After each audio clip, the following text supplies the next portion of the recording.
Për Zhandarmerinë si një entitet i ri i sigurisë, përgjigje ka kthy seria qendrore. Autoriteti final është prania ndërkombëtare, pra është NATO. Kjo është hala në nivel të deklarata, nuk ka një nismë ligjore. Kryeministri në detyrë Albin Kurti së fundmi ka deklaruar publikisht se nëse lëvizja vetvendose vije prapë në pushtet, do ta krijojnë Zhandarmerinë e cila do të merret me luftimin e terrorizmit, korrupsionit dhe disa çështje të tjera, sidomos në pikat kufitare. Edhe për krijimin e Zhandarmerisë dhe për mundësinë e operimit të saj në veri, Kurti ka thënë se kjo do të bëhet në bashkëpunim me NATO-n. E për këtë çështje, gazetari nacionales Xhezair Dashi ka dërguar pyetje tek zyra për media e misionit paserojtës të NATO-s në Kosovë, KFOR-it. Ne kemi pyetur KFOR-in nëse institucionet e Kosovës e kanë njoftuar për krijimin e njësisë së Zhandarmerisë, pra nëse e kanë njoftuar zyrtarisht, e cila do të përfshijë edhe ruajtjen e kufejve, të cilat deri më tani janë ekskluzivisht nën përgjegjësinë e KFOR-it. Pastaj i kemi pyetur edhe për mandatin e Zhandarmerisë, nëse KFOR-i është njoftuar për këtë çështje dhe nëse mandati i Zhandarmerisë do të harmonizohet me atë të KFOR-it. Ndërsa tash vjen pjesa më e rëndësishme. Ani pse këto pyetje i kemi nisur në zyrën për media të KFOR-it në Kosovë,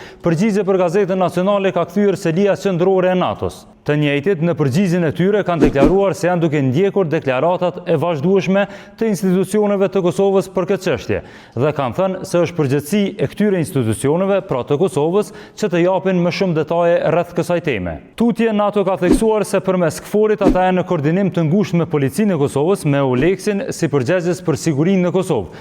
Gjithashtu, NATO-ja në përgjigjet e tyre për Gazetën Nacionale kanë bërë të ditur që përmes ekipit të zyrës ndërlidhëse këshilluese të NATO-s në Kosovë kanë mbështetur vazhdimisht zhvillimin e FSK-s në përputhje me mandatin fillestar të FSK-s, duke kontribuar për ndërtimin e kapaciteteve, edukimin dhe koordinimit të trajnimeve. Në fund, NATO ka deklaruar se presin nga organet e sigurisë në Kosovë që të vazhdojnë këtë çështje bashkëpunuese, duke u koordinuar me KFOR-in për të kontribuar në sigurinë në Kosovë dhe stabilitetin rajonal në të mirë të gjitha komuniteteve që jetojnë në Kosovë. Se kanë konfirmuar zyrtarisht NATO-ja pra diçka zyrtare që kanë biseduar me institucionet e Kosovës për krijimin ose idenë e krijimit të Zhandarmerisë ose mandatin e saj, ne do ta pyesim edhe vetë gazetarin i cili ka dërguar pyetje në zyrën e mediave të KFOR-it në Kosovë. Ata që mendoj që janë tri rrafshet që mujta me deduktu, pra me nxjerr pej përgjigjes NATO-s. E para është që pyetjet që kemi dërguar ne janë kanë për shembull për Zhandarmerinë si një entitet i ri i sigurisë, a ka me pas ndërthurje në juridiksionin në mandatet e kësaj Zhandarmerisë me KFOR-in.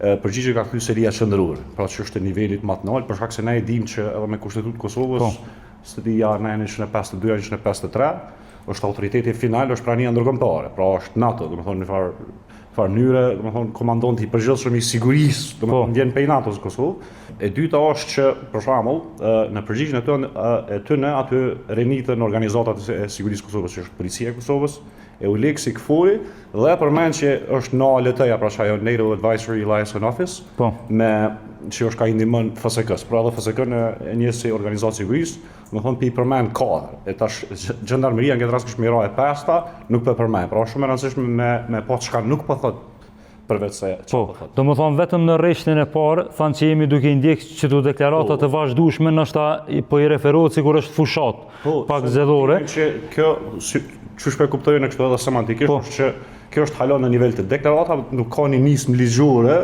që për shembull NATO më thonë okay, tash pe trajtojmë në kuptimin edhe juridikisht. Ma zyrtarisht.